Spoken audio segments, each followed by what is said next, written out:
So is this a purple egg-sucking Bling brush fly? It is. Oh, thank goodness. I've never been that good. So this is what we're gonna come out with. And where would you fish this? Steelhead anywhere in the world, Alaska, Great Lakes, bass, panfish, tarpon, you name it. It's just one of those. I'll argue with the tarpon.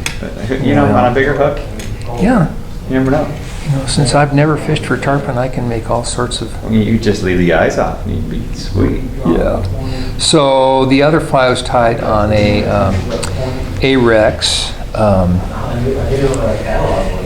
N15. This is an Arex Predator Stinger, about a size 1.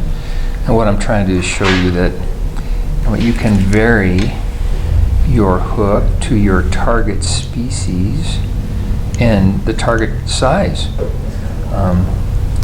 You would not, although trout in the 12-inch range would indeed grab this big fly, I would not want to be using a hook of this magnitude if I was just hooking 12-inch trout, even barbless, because this hook is going to ride up and small fish are going to be hooked through the eye.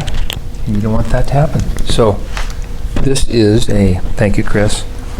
I'm sure that we can adjust the sound as we go. So we got this Bling rabbit. And there are a myriad of colors. Oh, that's there are. 1/8 black with a hot pink underside, but I mean, there's a huge range of colors. Both 1/8 and Magnum, both in its solid color on the top and the underside, so lots of options. More rigid than a standard rabbit, less fouling inherently. Don't need to do anything there, but I'm sure you will. Yeah, the color options are a little bit dizzying. You've got metallics, you've got solids, and what they have in common is you get your same great rabbit hair motion with more. We get the color stripe, and this is firmer. It's going to be far less likely to wrap around the hook, which is and less bulk. I mean, I've seen you tie yeah. quite a few flies with this now, and I really like how clean it ties in.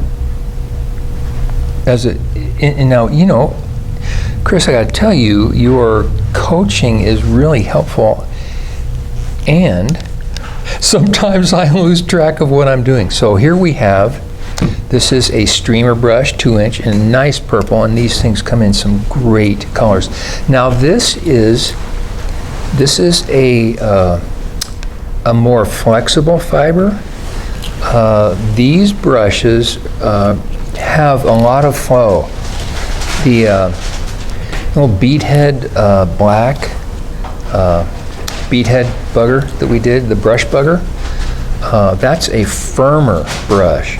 It's also a shorter brush. This material is going to flow quite nicely. And you might be thinking, oh my gosh, what is that thing?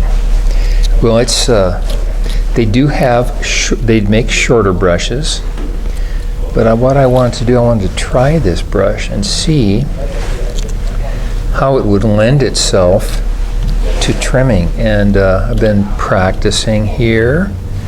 It actually lends itself quite nicely to brushing. Now I'm gonna work this quite close to the head,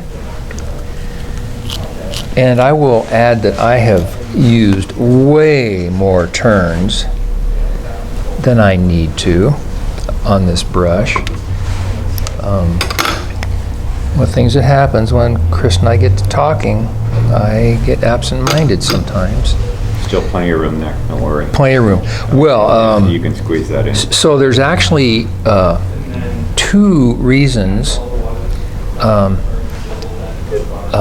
This chenille head is going to work out just fine, but it's kind of a material conservation standpoint. I've used more of the brush than is really essential. So we want to be thrifty.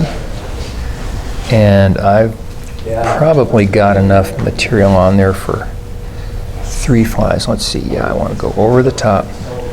It's always a bit of a mystery to me until I tie about 20 of these things in a row, is exactly the sequence of rolling my chenille around those eyes. So again, if I was going to be really organized, I'd be using a like a hot orange or a shrimp flow shrimp pink thread here. But as it is, it's white, which is going to be just fine. And since if I had a Copic marker in pink, I'd color it, but I'm not going to color this with a black Sharpie. So now, this fly looks different than this one. Am I right? Of course it does. So now what we're going to do is we're going to go in. I mean, I like that brush. I know we're tying an Alaska pattern here, but or similar steelheading, etc. But I think this stuff is really going to be great for baitfish patterns as well. Well, it'll make a really nice. These will make great collars. You'll be able to use the pearls and the pale colors for the belly on a baitfish. And I'll take a marker, on the whites. Oh yeah. And they they just seem to not have too much bulk. No, it's and it's a very flowy material.